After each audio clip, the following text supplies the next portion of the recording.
This is the Rebel Author Podcast, where we talk about books, business, and occasionally bad words.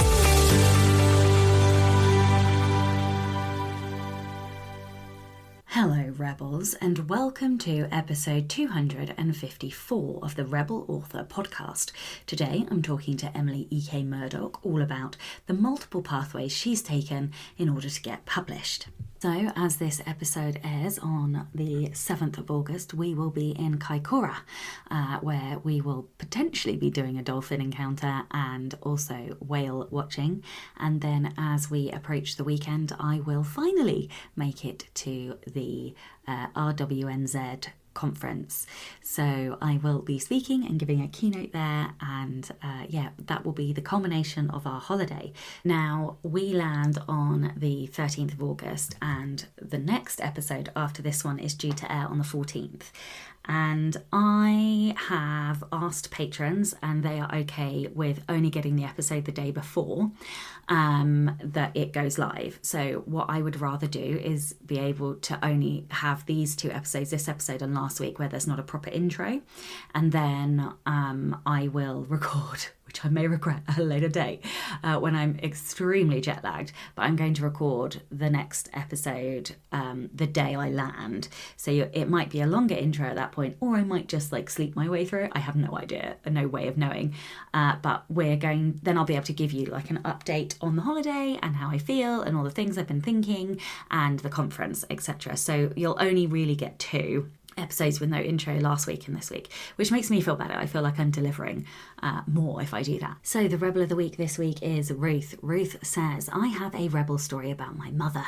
She was the chair of the board at our local church, and the minister wanted to take a vacation at Christmas, one of the busiest times of the year in the church. She told him no, and he asked if Easter, the other busiest time of the year, would be better. She also said no. The minister then told anyone who would listen that my mother was the enemy. My mother heard what he was calling her and outwardly didn't seem fazed by it, but inwardly and quietly she did everything in her power to make his life miserable.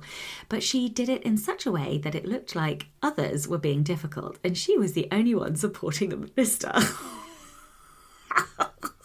That's so fucking devious. I love it. He was so confused by all of it that he resigned. Actually, he left ministry.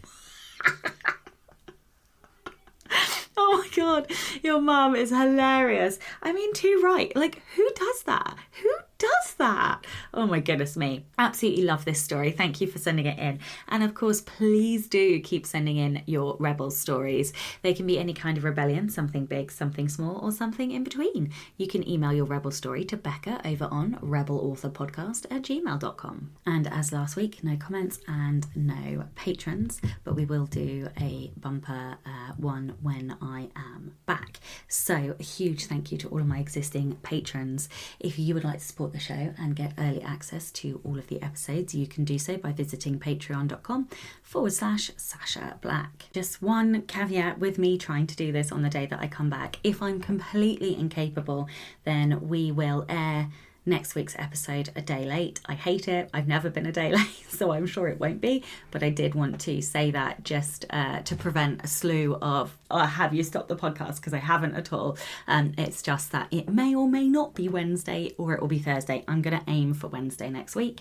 But just so you know, it might be late. This episode is sponsored by Pro Writing Aid, but rather than me tell you all about why I use them for my personal edits, I'm going to let Cassie tell you all about why she uses them for hers. I'm one of those lifetime license Pro Writing Aid individuals. I love it so much. It's a part of my integrated editing for all of my manuscripts, for all of the books I have published and am working on now.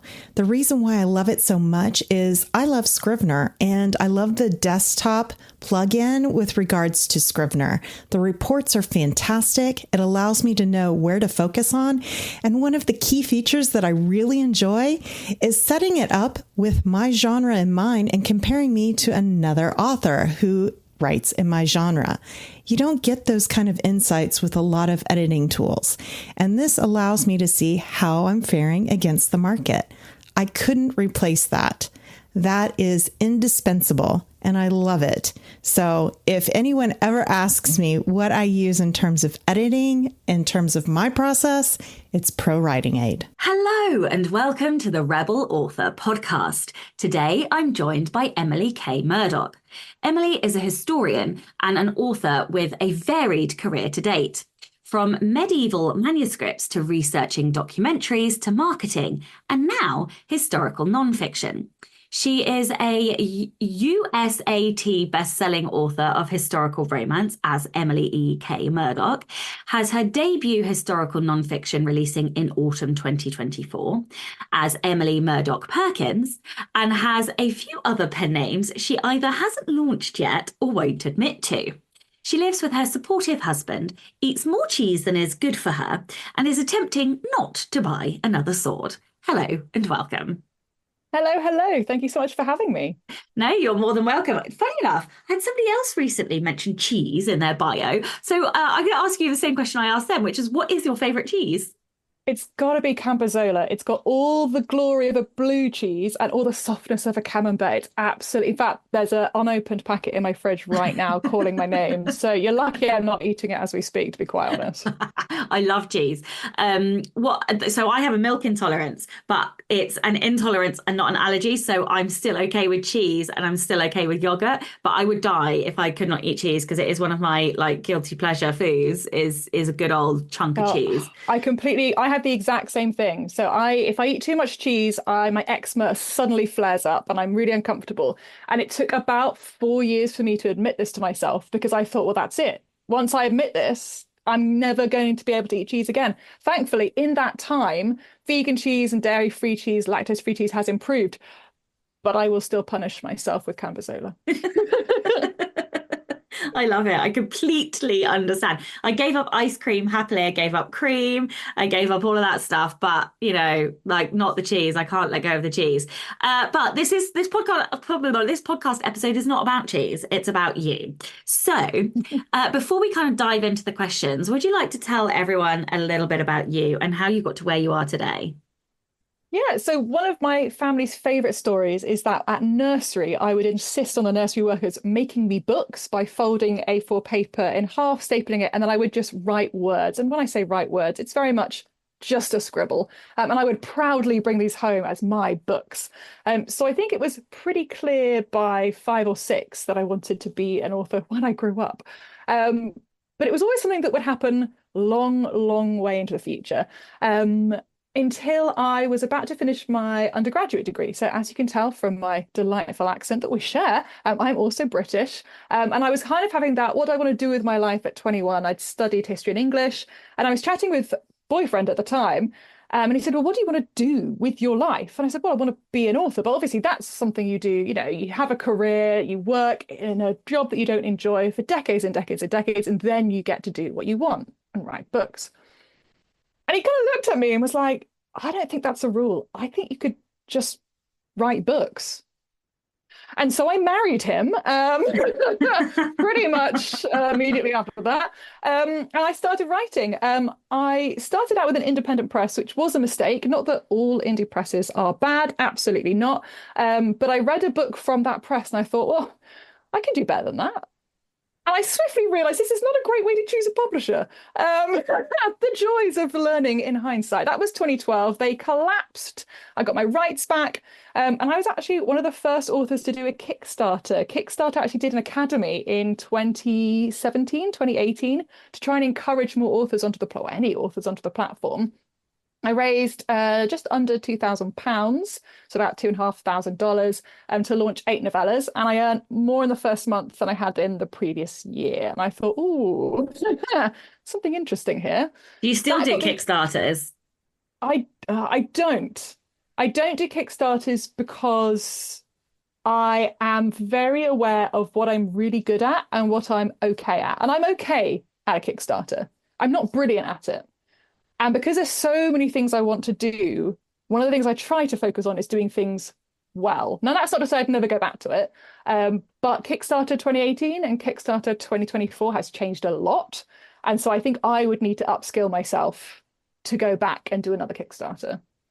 Okay. So that series launched. really spicy, really, really forced proximity, only one bed Regency novellas, like 30K, high heat, high drama, no real conflict or stakes at all. Really, really juicy. And they got the attention of Dragonblade, which is a very reputable independent publisher.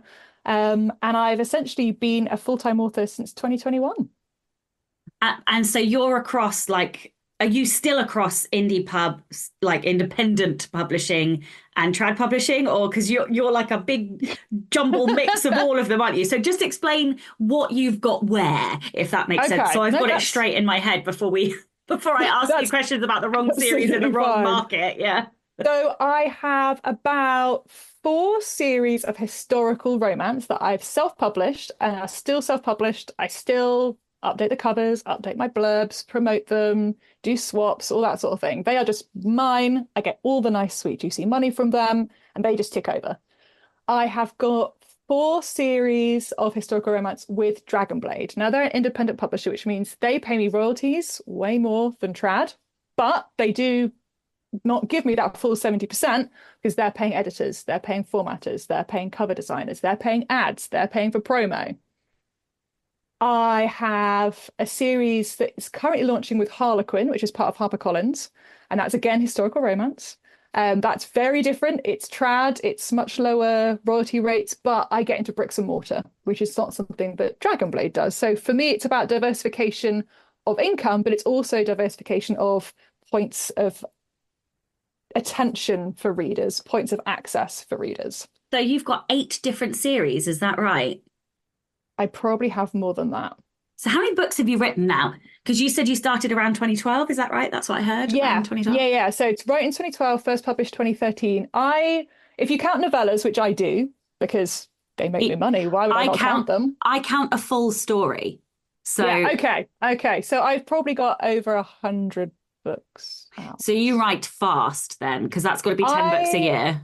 I write fast. I can write a 70 to 80,000 word novel in 2 weeks. Okay, you write very fast. What's your, I mean, I write one in about 3 weeks, so I'm not far behind you, but I want to know what your process is. Like, how do you, I know this is not the questions I'm supposed to be asking you, but I told you before we started, you'd say something interesting and then I'd want to talk about it. So what is your process? Like, how do you, and in fact, before I even ask you that, do you know your Clifton strengths? I do, and I don't have them up on my screen. God. Find them whilst we're talking, because I have to know. I bet you have context, right? You've got to have some greens in there. I don't know. You'll have to find, if you find them, let me know, because I will be fascinated to know. Okay, but here we go. Let me just open it up. Okay, so, number 1 is woo. Interesting. We love a bit of woo. We love a bit of getting everyone together and getting us on the same team. Number 2, communication. Yeah, I was going to ask if you had communication. Number 3, achiever. Okay. Big achiever. Love a tick list. I write tick lists for everything I do because I need to feel that kick of yes, done. Yeah. Number 4, input. I'm always listening to podcasts, audiobooks. I've always got music on. I'm always our wonderful listeners can't hear, but I am in a similar room to you in that I've got 8 bookcases in this box bedroom. And that's not including the bookcases downstairs. Yeah. And number 5 is maximizer. Oh, interesting. You don't have your full, so you don't have like 5 to 10. I do. I've got context as number 6. There you go. Yeah. Connectedness number 7, learner number 8, activator 9, and positivity 10. Okay, so I pegged the communication and context. Yep. Those were the 2 that I was like, I wonder if she's got. I love that. I am Clifton Strengths obsessed. Everybody is going to be drinking because it's a bit of an on-running joke for listeners. Oh, I know. I'm usually the one drinking. I love it. I love that you're talking this language. Okay, cool. So talk to me about your process before we kind of dive into like the different ways and means of the different models that you're working under. Because obviously most listeners are not going to be able to write a book in 2 weeks. So, and I wouldn't recommend it for everyone. It's not for everyone, and that's not because it's great and therefore not everyone can be great. It's that it works great for me. And I think trying to force any author, any creative into a process that doesn't sit with their natural strengths is always going to end in tears, usually theirs, but often the people around them, as I have discovered. So I can't think book by book because writing is my career. So I'm always thinking ahead. I'm always thinking in series, or I'm thinking in movements that I want my career to take. So I want to move into nonfiction, or I want to move into bricks and mortar. Part of the reason is because I'm working with publishers often who are working in advance. So I've got Dragon Blade contracts for 2024 through to 27. I've got Harlequin contracts for up to 25 that I signed last year. So from my perspective, I think in series, I think about how a series arc in historical fiction can work. There's lots of different ways to write series in romance. I favour interconnected standalones. And I think about what unifies the series. Is it a family? Is it found family? Is it a location? Is it an organization? So I've got Family Saga series, but I've also got the Governess Bureau, which is a historical romance regency which follows governesses being sent out by the Governess Bureau into houses and discovering mysteries, plotting, solving them, and falling in love along the way, as you'd expect. Once I have that, I'm all about the spreadsheet. I'm all about the color-coded spreadsheet. And so for me, every book, I want to think top level, what tropes am I going to have in this series? Make sure that I get some good ones in, make sure I don't repeat myself too much. What kind of character tropes, scene tropes, conflict tropes, all those sorts of things. And I map those out. I think about titles that are really either catchy or memorable or stuffed naturally with keywords, because that is very much what my author brain is trying to work out. And then I do something called deep plotting. So this is a very detailed outline.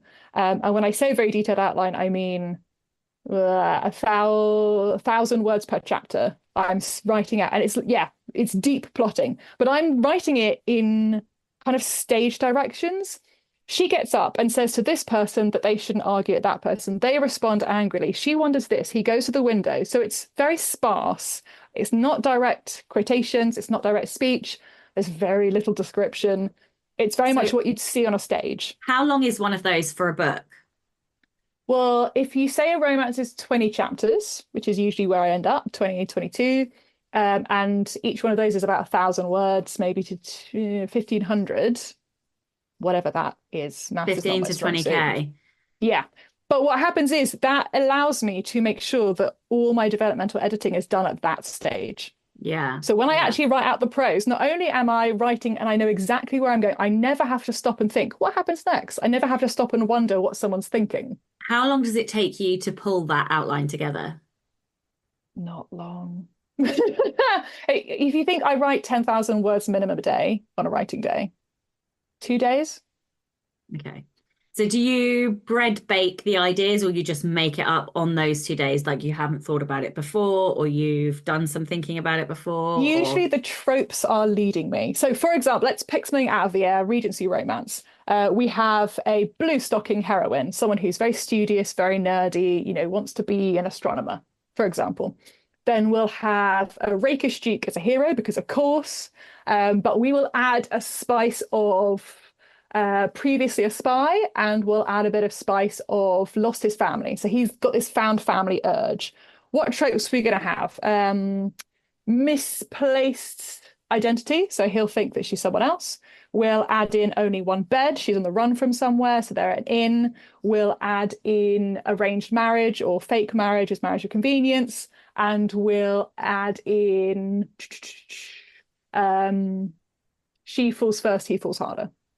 Okay, I love it. That naturally suggests scenes and a flow. And already you can see where that can go. And 50 different romance authors would take it in 50 different directions, which is why I love the creator community, because ideas are great, but it's the execution which really makes them sparkle. But because romance is such a genre that's filled with tropes, once you get some conflict, some characters, some situational tropes, the story kind of starts to show itself. Yeah, it does. Okay, I am going to get back to the to the topic I'm supposed to be talking about, which is the fact that you have a really interesting career.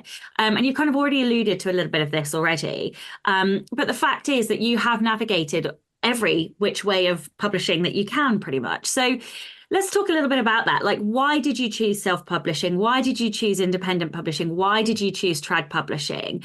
And maybe can you talk a little bit about the differences and also like the pathways that you took to get those books to publication, if that makes sense? I know that was a lot of questions in there, but No, yeah. that makes, what I'll do is I'll just talk, and then if I haven't answered it at the end, Okay, great. you can clarify. So I think for me, we have to take ourselves back to 2012, 2013, which was a very different time. Self-publishing was still kind of seen as this dirty thing that you would do because you weren't good enough to be published by a, quote, real publisher, end quote. Now, we all know that's ridiculous, but that is 12 years ago and it was a different time. So I had this book, initially the series, and I was like, well, I can't just do it myself. That's ridiculous. Everything I Googled was just vanity publishing. And so I sought out an independent press. By the time I got to 2017, 2018, and I was burned with working with an independent press that was not good, that lied about royalties, that tried to do loads of, and there's a reason they collapsed. I was at that point ready to end self-publishing, and self-publishing as an industry had matured. 2018 had a lot more resources, a lot more insight, a lot more people were talking about it in a positive way. And so, although it was still quite frightening to dip my toe into something that at the time I knew very little about, the idea of, after having such a bad experience, of choosing my own covers, writing my own blurb, which was accurate to the book, the number of times I was like, that's not what my book's about in any way. Please, I will write the blurb. The frustration was so high. And I think that by 2020, when Dragon Blade approached me and said, they're looking for more authors, I was looking to expand my readership. I wanted to be a full-time author. That was the goal. I was working goodness knows how many hours trying to juggle a full-time job and writing. And I thought, actually, this is the time to access expertise that I can't do on my own. And I am very lucky with Dragon Blade, and there'll be other independent presses that is also true of. It is a partnership. They do want to hear my opinion, but also they are the experts. Their cover designers are going to be able to do things that I would never be able to do. They run ads that get cost per click down and conversion rate high in a way that I just can't do. It's not a skill set of mine. And then for the kind of purer trad, so that's Harlequin with HarperCollins, they have access, again, to markets that I don't have, bricks and mortar, especially in the US, things like translations, things that, yeah, I could do and I have done, but there does come a point where I can't do everything. And I think, Sasha, without being too bold, I think you're getting to the same sort of place where you think, I can't be everything. I can't do everything. Yeah, I've now got 4 people working with me because I'm literally like fully at capacity, and I've even stopped. So I was desperate to finish writing the book that I'm writing before we go on holiday. And last week, my coach was like, you've got 6 months before you're in burnout, unless you stop. And so I was like, okay, let's pivot. So last week was all about outsourcing, finding people to work with. And I've kind of stopped. So this morning, all I did was life admin. And I even fucked that up because I've already told listeners, well, not you, sorry, I haven't told listeners, I've told you before this podcast, I went out with the sole goal of getting oat milk because I didn't have enough coffee, and then kind of did all of the other things like teacher gifts and all the rest of it, and came home without the fucking oat milk. So that just shows how tired I am. But and yeah. I think that's part of the joy of finding the right people to work with, whether that's individual people or presses and publishers. Where sometimes it also comes back to what you said right at the beginning of this, which was, what you're good at and what you're just okay at. And I think that actually is the key. And that's the thing that I've tried to do, is to outsource all the things that I don't like and find people that do like them. Yeah. Because then they're happy. Sorry. It's knowing what battles to face, and then it's committing to the ones that you're good at. So from my perspective, I'm not on every social media. I'm going to say this, and people, hold on tight. I don't run ads. I'm not good at it. I've tried it. I've wasted a lot of money. My publishers run ads, and for my self-published stuff, I do other things that I am good at. Like, I'm really good at mailing lists. I've got my own websites. They do really well for me. I've got Patreon. It does great for me. I'm good at those things. I don't have the time to waste on things that are, not only am I not good at, but I've tried to be better at. I've taken the courses. I spent the time. I've dug into the data. I don't enjoy it. There's no motivation for me to get better. And I've been in this industry now a decade. If I was going to be better at it, I think I'd be better by now. And I'm just not. So I just don't do it. Mm-hmm. Yeah, no, I think that's really true. And I think actually, if we pay attention to what gives us joy, we find the things that we're good at quicker, because it tends to Yeah. be the things that we're good at that we find joyful. Okay, so what about now? We've sort of talked about where you've come from and the journey that Hmm. you kind of made, but how do you choose what to do with your books now? Are you still publishing in all those different three pathways? Have you restricted to just one or two, and like how do you approach it with each book and each series now? So I'm currently not releasing new self-published works, mostly because I have so many other things coming out. If you dilute the market too much and you don't have launch time and capacity for a book, you are diluting your impact. So I manage what is already self-published and I try to keep leveraging that. And I still make money from that, even though some of them are 8, 9, 10 years old. But in terms of new books, that is with independent presses like Dragonblade. It's with trad, big trad like Harlequin, HarperCollins. And I now work with an agent specifically for nonfiction. And I have my first nonfiction debut coming out in the autumn. So what's that? Tell me about that. What led to that? Because obviously that is quite the diverging pathway from historic. I mean, obviously it's a historical nonfiction, but it's still quite a separation. So what led you to that? It is and it isn't. So I think what we're really good at as authors is narrowing down on things have to be done one way. And that's usually because we like things being done one way and we like to justify to ourselves, well, if that's the one way to do it, I should just keep doing this one thing in one way. And I think we Yes. forget sometimes that everyone reads across different genres. Everyone. And so even though you've got a perfect reader in mind for a genre that you write, they are also reading other things. And particularly in historical fiction, historical romance, many of them are history nerds. They are reading a lot of nonfiction. They particularly love narrative nonfiction. So this isn't kind of very dry facts and dates. And it's not the kind of insight, self-help, curator of knowledge kind of nonfiction. It's, let me tell you a story about the past.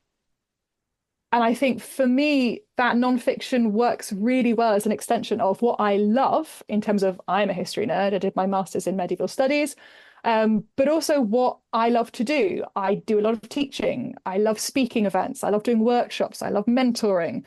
And actually, nonfiction for me melds those two things together quite well, because essentially what the book is me sitting down with a reader and going, okay, you've never heard of these women, but they're incredible. Let me tell you about them.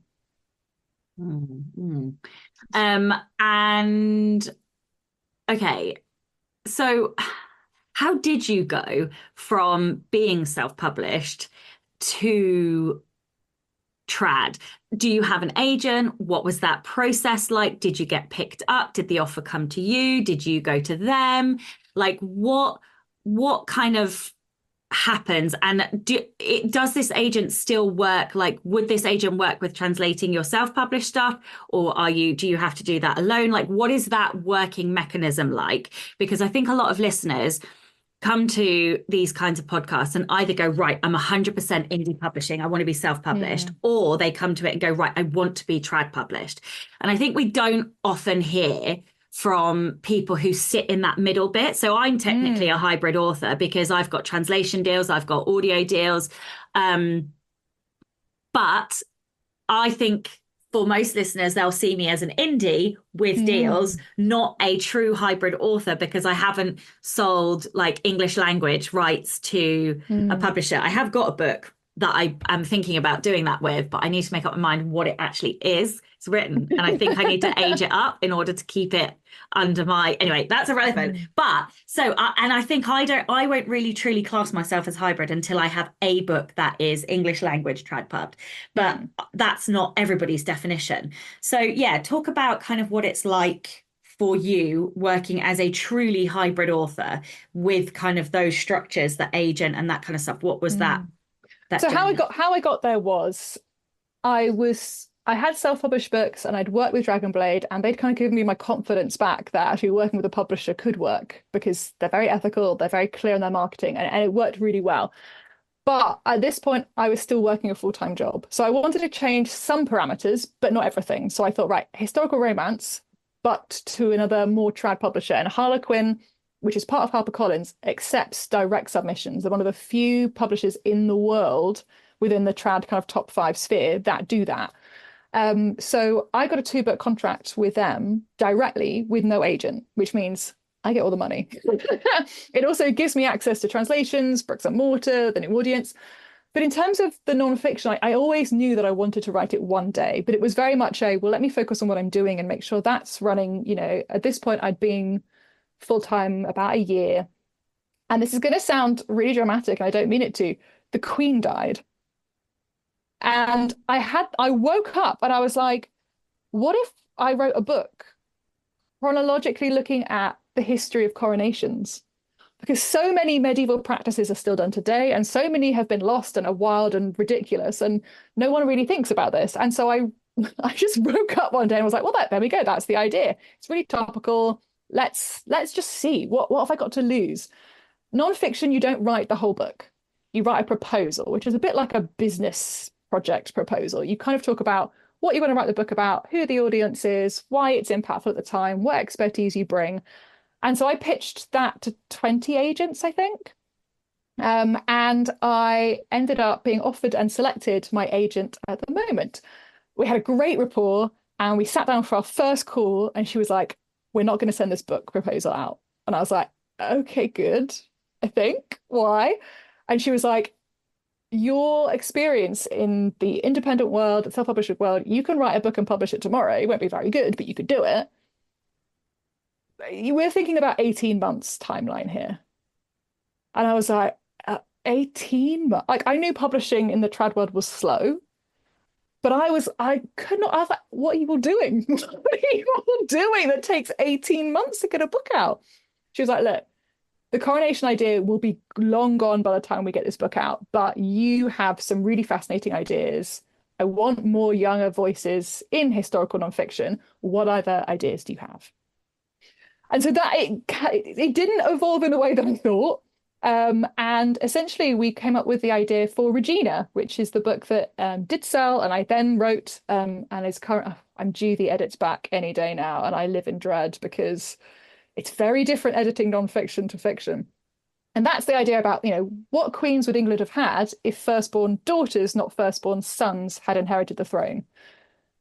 And it's been a very different journey. You write in a completely different way. You have to edit in a very different way. You research in a very different way. You've got to back yourself up in a way that in fiction, I can do almost anything. Even in historical romance, you can go any direction. But as a trad author who's got a publishing house that says, look, we're expecting you to be able to stand up to any allegations that this isn't correct. Are you absolutely sure that that medieval peasant died in 1146, not 1147? You think, I will come back to you. I am going to triple check my research because it's a very different expectation on you as a reader. Okay. So kind of talking about expectation and potential problems, have you experienced any issues or conflicts in kind of separation between, so it sounds like you're doing historical romance with trad and historical romance with independent publisher and historical romance as a self-published author. Now, I know just from my friends who have been picked up recently, about non-competes, option clauses for books afterwards. How on earth did you, one, manage that? And two, have you had any issues separating brand? Like, do you have crossover readers? Do your readers get confused? Yeah. Good questions. So one of the things that I've been very clear on with everyone I've worked with is everyone I'm working with. Like, there is no secrets in terms of who I work with. I'm very open. I'm very happy to share publishing and release schedules from everyone to everyone else. And I think the mere fact that I'm open about it from day one means that when we've had conversations and talked about contracts, people can't go, oh, but I had no idea you were doing this. So I feel like you've misled us. Because I'm very much like, actually, no, I am doing these other things. And if that's going to be a problem, then let's kind of stop here. Let's not waste each other's time. So that's very direct of me, but no, but you know what? your whole thinking about your strengths and the fact that you are publishing across multiple different things with so many different people is like the most woo thing you could possibly Hmm. do. Whereas I'm like, no, I must do one thing. High And focus. there's benefits to both approaches. Oh God, But there I is. Of think course there is. Yeah. absolutely. But for me, the brand is me. The Yeah. books are not the brand. So I'm not going to change that, even in the way I dress. So people can't see this, but I always wear in any images of me, any events I go to as an author, every podcasting, every call with my agent, every call with an editor, every event I do with readers, every Patreon video, every teaching, every live conference, I wear a white Breton with blue or navy stripes top every single time. To the point where my readers comment on it, because I've got like 7 or 8 of these and they're all slightly different, but it's a point of my brand. This is what you expect. This is what you know. When you picture me, this is what you picture. And tying that to a visual part of my attire is so important for readers in a digital world where you can download books without even knowing who wrote them. And you'll probably really enjoy it, and then you'll never look at it again. So trying to tie in something visual that people go, oh yeah, the stripy top author, that's Emily, right? I find is really, really helpful. I find that names are very helpful. So Ian Banks was a huge inspiration to me on this. Ian Banks wrote fiction and he wrote Ian M. Banks for nonfiction. And that immediately identified, if you like sci-fi, go this way. If you like fiction, go this way. So I use Emily Murdoch for sweet romance, Emily E K Murdoch for high heat romance. So even within romance, my readers can go, oh, do I want sweet or do I want spicy? And it's got to be a name, if you're picking a name that you respond to, there's nothing worse than picking a name that doesn't feel like you and you can't absorb into yourself, because people are going to start talking to you and you're going to allow your gaze to drift off because you don't really realize that and be happy signing it. If you can't sign that name, do not pick it. What else? I mean, romance is fascinating for branding because our covers are all so different. Like each series will be different, but also your covers will be different for different geographies. You're going to have different things for different heats. And then as soon as you have a cohesive brand across your covers, you're probably out of date and you're probably recovering, which is what I find. As soon as I'm happy with a series as a brand, I look at it and go, oh, the market's moved on. Then if I don't move on with it, I'm going to be left behind. Most of my covers now are decided by my publishers. And in a way, I like that because they have access to their audience in a way that I don't. And I build my own audience with my covers, and people are very clear of what they're going to get based on what's in there. So Dragonblade covers are very cohesive. Harlequin covers, they're very cohesive. But for me, it's about the brand promise. Over all of that, over the visuals and the colors and the logos and the names, my readers want joyful, very witty, fluffy stories with very redeemable heroes and heroines who go very hard. And that is what I give them. And I've tried something different once. I wrote the De Petrus saga, which was very high drama, high stakes. Husband is missing. This is, Regency. Husband went missing 7 years ago, and she's just decided to take her lover when her husband walks in the door. And it's high conflict. And people were like, I hate this book. I hate it. I hate this book. Not because it was badly written, though I say so myself. It was but it was high angst, high drama, pain, stakes, disagreement, tension. But then this is the thing. It's not, I'd never done anything like that before. And I wasn't established. I didn't have the confidence to try and establish that as a second line because I was losing. That was a 14-book series that I had to cut to 5 books because I was like, no one's buying it. Do you know what? You've kind of.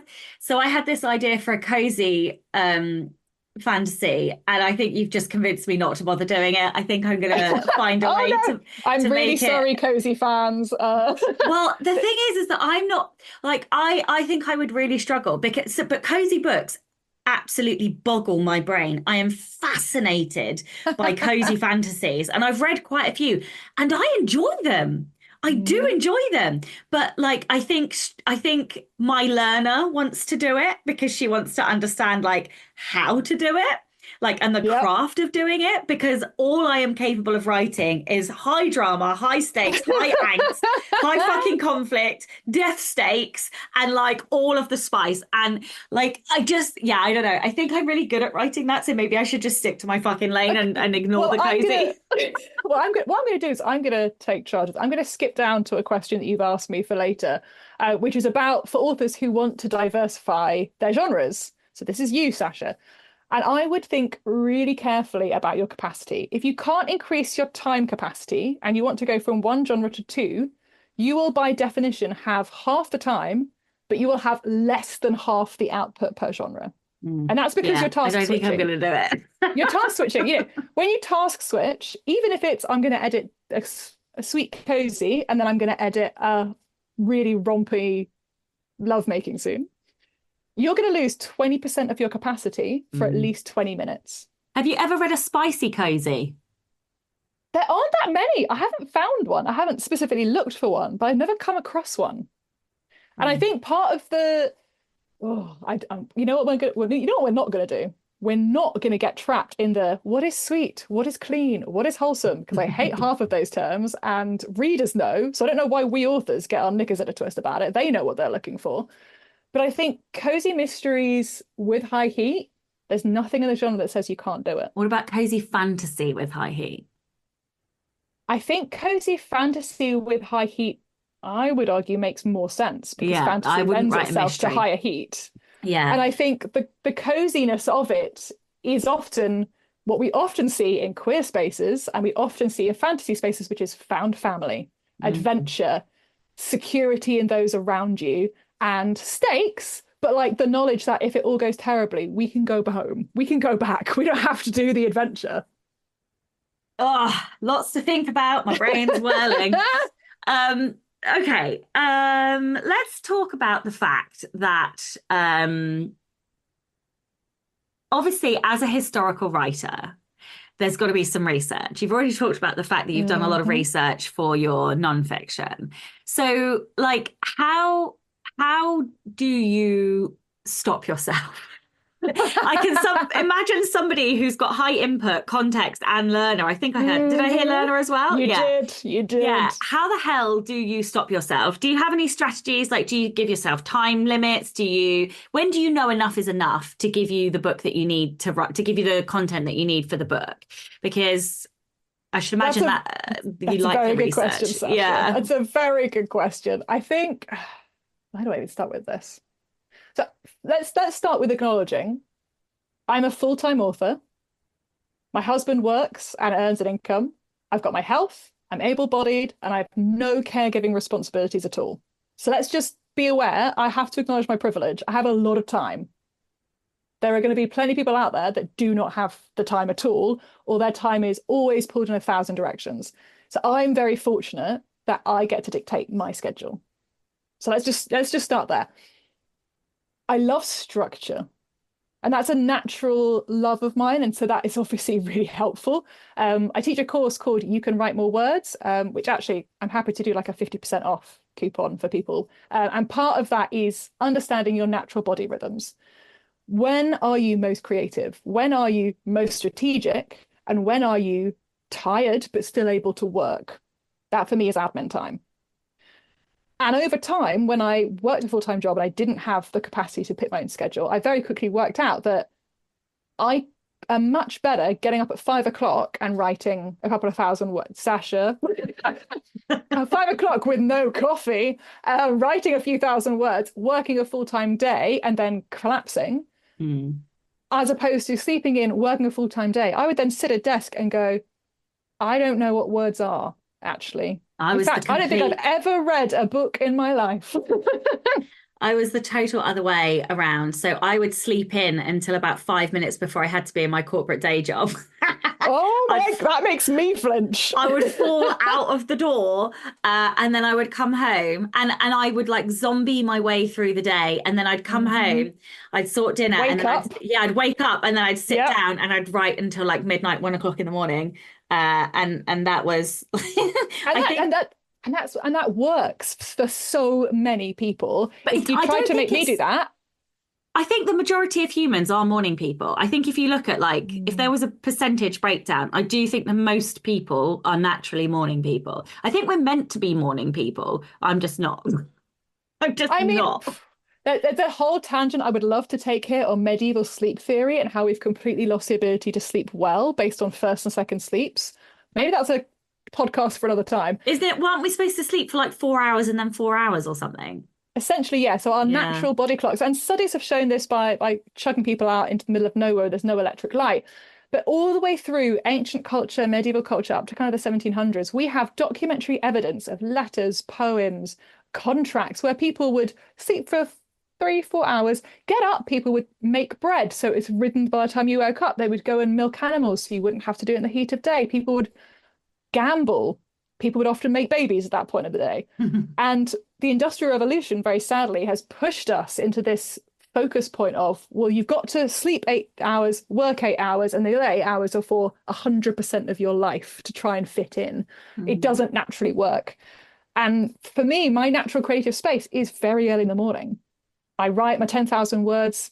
I apologize to people who find this difficult. It's a natural strength of mine. I suck at lots of other things that I'm not going to tell you about because that would be ridiculous. But I write about 10,000 words in 3 hours. And it's high focus, high attentiveness. I haven't looked at my phone. I haven't looked at the news. I haven't looked at any notification. I've got up, no input until I've written. Because as soon as I start inputting, all I want to do is keep inputting. The really useful thing from my perspective in terms of researching and knowing when to stop and how to structure that is something that, again, I've got in my course, but I'm more than happy to share here. And it's the TK rule. Have you heard of the TK rule? Okay. The English language is a wonderful and chaotic thing, and it's stolen many, many words from many other languages. But what it hasn't stolen is many words with the letters TK in them, other than pocket knife. I think pocket knife is the only TK together. And that means that if you do control or command find TK, you won't find it. It doesn't naturally occur in our language. Every time I need to name a character, I do TK name or TK name one, TK valet, TK maid, and I keep going. I don't stop. The important thing is to never stop. When you've got this, you're in the zone, you're in the flow. If I need to look at the weather on a particular day, TK weather. If I need to check whether it's buckles or braces in terms of belts that a man's wearing in 1746, TK belt buckle question mark, and I keep going. Which means that when I've got all my creative brain out and I'm exhausted and I've got that hour or two at the end of the day where I think, gosh, I've got a capacity to work, but I can't do anything new or exciting or fresh, I get out my manuscript and I go, right, TK valet, TK maid, okay, I need a maid's name, Hannah, and then find replace, TK maid, all the Hannahs are done. Oh, I've got to look at the weather for that day. Right, get on Google. So that means my historical research is very specific and focused to what I actually need. Now, I say that as someone who has a bunch of historical background. And so I'm not sitting there going, oh, do people have afternoon tea? A lot of the basics are covered. So if you're beginning to write in a new historical genre, you need to go input, go to a library, pick every book off that shelf and read it. But at this point, in terms of my career, if I need something specific, I specifically look for that thing. And then I only get lost in rabbit holes 50% of the time. No, that's really good. I do something very similar, but not as efficient as that. So I will be stealing that trick. No, steal away. It's brilliant. It comes from journalism, where journalists are having to look up things, look up facts, fact check at a really quick rate, at a deadline, and they have to be accurate, but they also have to get 400 words of copy on the desk in 6 minutes. Yeah, I mean, I tend to just capitalize, and then as I go through and edit, I'll obviously I just put name or butler in all capital or whatever, and then I go back and like find it. But yeah, the joy is TK. Find all. So for example, I'm writing a series at the moment for Dragonblade, which is 4 brothers, and then they all have children, and then I get to tell all of their love stories. And so sometimes I can't remember a character's name. I've got it in a spreadsheet, but if I move away from Word, which is what I write in, into a spreadsheet, I've task switched. Lost 20% of my capacity for 20 minutes. I don't have time for that. So I'll literally write TK brother 1, TK brother 2, and I do all of that at the very end of the manuscript. So instead of doing it 8 times, because I write it over 8 days, I do it all at the end, and it just does it itself. It's brilliant. It's one less thing I have to worry about. Okay. One last quick question then, before I ask you the ultimate podcast question. Um, any advice to authors who maybe have a few books, Mhm. aren't necessarily, where they want to be, but they have kind of an good understanding of the industry, and they'd like to diversify their like publishing approach, publishing income, or genres. What advice would you give them? I would say those are very different things. So I think changing genres, changing genres or adding a second genre are very different things. So if you're changing genres, then do everything that you already did for the first genre. Study the market, study what's working, read up on tropes, read reviews, good and bad, all the things we already know. If you're trying to do two at the same time, I would say think about what makes you drawn to that second genre. If you're not an expert in that genre, become one. Like, don't misunderstand me. We are all continuously learning, but nothing drives me more bonkers than someone who says, "Oh yeah, I'm going to write a romance. I don't read romance, but I could write one. How hard could it be?" Every romance author just has a little twitch in their eye when you go, Please don't, please don't." But that's true for any genre. You can't just decide one day to sit down and write a political thriller if you've never read a political thriller. They are complicated. They are really, really specific in what their readers want. And if you don't give readers what they want, you won't succeed. It's just as simple as that. They will tell us, often in reviews, how much they dislike a book that clearly hasn't been written with the understanding of that genre. I think if you want to diversify your publishing approach, so whether that's you're self-published and you want to work with publishers, or actually you're with publishers you want to self-publish, I think consider your capacity. And again, whatever you are doing right now, less than halve it. Because you are going to be balancing lots of things. I mean, we're recording on a Wednesday, and I've made a note of everything I've done so far this week. I've done edits for book 4 of Harlequin. I've reviewed the cover for book 3 of Harlequin. I've got an intro with the new editor at Dragonblade ahead of edits on book 3. I'm doing some filming with Dragonblade. I did some freelance for a friend. I've got remote non-fiction manuscript to review anytime now. I've got a call with my editor of nonfiction I did on Monday, and I got a call with my agent straight after this. I sent 50 emails requesting endorsements for Regina, including Julia Quinn, who was like, "Sure." And I was like, "I'm sorry, what?" What? And I'm prepping a super secret project for a new publisher that I can't talk about. That is 3 days worth of work. That is a lot of plates. You have to be organized. If you're not naturally organized, that's fine, but you need to find a system that works for you before you start adding complexity onto your plate, because the last thing you want to do when you're working with more people is let more people down. Mm. Spoken like a true woo. I mean, I wonder why this is number one. It's so hard for me to tell. The mystery. Amazing. Well, this is the Rebel Author Podcast. So tell everyone about a time you unleashed your inner rebel. I'm not going to mention names here, but cast yourself back to the 2017 British general election. Now, it is super important to vote. I think everyone should always vote. It's a democratic right, which we have to use. I won't tell you who to vote for, but I think voting is important. And in 2017, I was trying to read up on the different party policies, and I was just such a bum. And I read that a party wanted to end copyright after 7 years. What? And I thought, well, this is clearly a misprint. They clearly mean 70 years. That's what's happened. And so I got in touch, and I was like, I think, the classic woo in me. I was like, let me help you. I think you've made a mistake. And they said, oh, no, it's 7 years. And so I emailed back this guy, and I was like, you've got to support the arts. You've got to support creatives.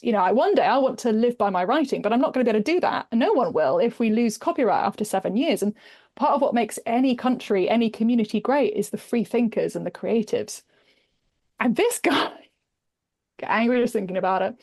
This guy emailed me back, and he was like, look, I've looked you up, and you don't have to worry because you write romance. So you're never going to earn a living from that. Yeah. I was so outraged. I was so outraged. I mean, I rage cried a bit, and then I was just outraged. I've never voted for that party since. And within 4 years, I was out earning my chief brand officer salary, and I became a full-time writer, not just as a screw you to that guy, but also very much as a screw you to that guy. Yeah, it would have been I mean, my whole career is based on a fuck you to somebody who told me it basically wasn't good enough. So listen, I am petty like that. I can embrace my pettiness. I am all okay with the petty. I love that though. I love I can't fucking believe that somebody, oh my God, I just like, I hate people like that. And yeah. Yeah. It still infuriates me, and I still have moments where I'm like, that guy. One day I'm going to track him down and punch him in the face. Track it. Just send him a copy of your best-selling book, like with a big "fuck you" in the middle of it. How do you like my bank balance now, bitch? I mean, it's tempting. I fucking would. I tell you, I've got some stories about fucking politicians and the things that I did to them when I was president of the Students' Union. But anyway, thank you for your time today. Would you like to tell everyone where they can find out more about you, your books? I think you mentioned courses. So anything else that you'd like to add? Yeah, so my website is emilyekmurdoch.com. That's Murdoch, DOCH. But I have bought Emily E K Murdoch CK and redirected it because that was happening too many times. If you want to email me at pa@emilyekmurdoch.com, I can send over details on courses, and I'll send over that 50% off code, which I will make Rebel, all caps, because that's easy. Who's going to forget that? Where am I? I'm teaching at the Regency Academ later this year. I'm teaching a masterclass for History Quill. And please, please, please, and I'm going to have a shameless plug here, please pre-order Regina, that's Regina. My publishers have said that they are going to release the hardback as cloth bound with the entire cover design in gold foil, but only if I get enough pre-orders. So I'm like shamelessly begging people to pre-order it. When does it come out? 24th of October. Amazing, amazing. Okay, well, thank you. And of course, a giant thank you to all of the show's listeners and all of the show's patrons. If you would like to get early access to all of the episodes, you can do so by visiting patreon.com/Sasha Black. I'm Sasha Black. You are listening to Emily E K Murdoch, and this was the Rebel Author Podcast. Next week, I'll be joined by Vanessa Vale, and we'll be talking about thrifty tips to help you get your author business to 7 figures. So join me next week for that. Don't forget to tune in and subscribe on your podcatcher. And when you have a moment, please leave a review.